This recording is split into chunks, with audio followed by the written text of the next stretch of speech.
নমস্কার, আমি আলপনা।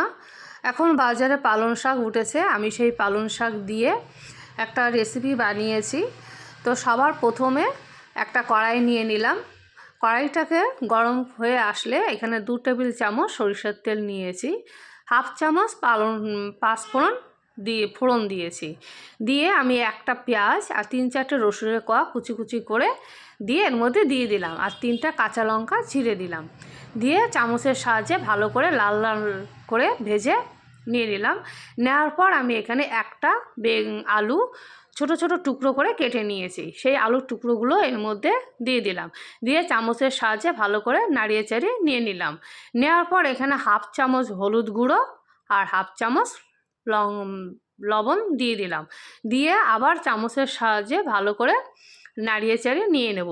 এবং এই আলুটাকে আমি হালকা লাল লাল করে ভেজে নেব এবং সিদ্ধ করে নেব। তার জন্য কি করেছি, একটা ঢাকনা দিয়ে 10 মিনিটের জন্য ঢেকে রেখেছিলাম। এই যে ঢাকনাটা তোলার পর আমার আলু লাল লাল করে ভাজাও হয়ে গেল এবং হালকা সিদ্ধ হয়ে আসলে পরে আমি এখানে 2টো বেগুন ছোট ছোট টুকরো করে কেটে নিয়ে এর মধ্যে দিয়ে দিলাম। এবার বেগুনটাকেও দেওয়ার পর আমি চামচের সাহায্যে আবার নাড়িয়ে চাড়িয়ে আবার 5 মিনিটের জন্য হালকা ঢেকে রেখে দেব। কারণ এতে কি হবে, বেগুনটা আমার সিদ্ধও হবে এবং হালকা ভাজা হবে। এই যে ঢাকনা দিয়ে ঢেকে রেখে দিলাম। এবার আমি ঢাকনা তোলার পর আমার বেগুন থেকে কিছু পরিমাণ জল বেরিয়ে এসছে এবং আমার আলু আর বেগুনটাও সিদ্ধ হয়েছে ভালো করে। এবার আমি ভালো করে নাড়িয়ে চাড়িয়ে এখানে ভাজা জিরার গুঁড়ো ব্যবহার করলাম।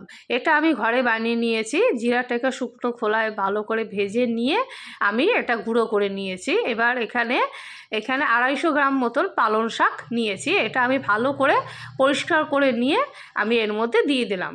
দেওয়ার পর আমি চামচের সাহায্যে ভালো করে এখানে নাড়িয়ে চেড়ে নিয়ে নেব। আমাদের এখানে কিন্তু পালং শাক কেজি হিসেবে বিক্রি হয়, সেই জন্য আমি 250 গ্রাম নিয়েছি। এবার পালং শাক রান্না করার সময় আমি কোনো রকম জল ব্যবহার করব না, কারণ পালং শাক থেকে প্রচুর পরিমাণে জল বেরিয়ে আসবে। এবার একটা ঢাকনা দিয়ে 10 মিনিটের জন্য ঢাকা দিয়ে রেখে দিলাম। 10 মিনিট পর তোলার পর দেখুন আমার শাক থেকে কত পরিমাণ জল বেরিয়ে এসছে এবং এই জলেই এবং আলু এবং বেগুন পুরোপুরি সিদ্ধ হয়ে যাবে এবং শাকটাও সিদ্ধ হবে। এবার কিছু পরিমাণ ধনেপাতা কুচি দিয়ে আমি চামচের সাহায্যে ভালো করে আরও 5-10 মিনিট রান্না করে ভালো করে নাড়িয়ে চাড়িয়ে নিয়ে নেব। এতে করে আমার এই পালং শাক রান্না পুরোপুরি কমপ্লিট। যদি আপনাদের কাছে আমার এই পালং শাকের রেসিপিটা আপনাদের কাছে ভালো লেগে থাকে, তাহলে লাইক, শেয়ার এবং সাবস্ক্রাইব করে দিয়ে আপনারা আমার পাশে থাকবেন। এবং যারা যারা আমাকে সাবস্ক্রাইব করেছে তাদেরকে আমার অসংখ্য অসংখ্য ধন্যবাদ। এই রেসিপিটা আপনারা গরম ভাত ও রুটির সঙ্গে খেতে পারবেন। আপনারা সবাই সুস্থ ভালো থাকবেন।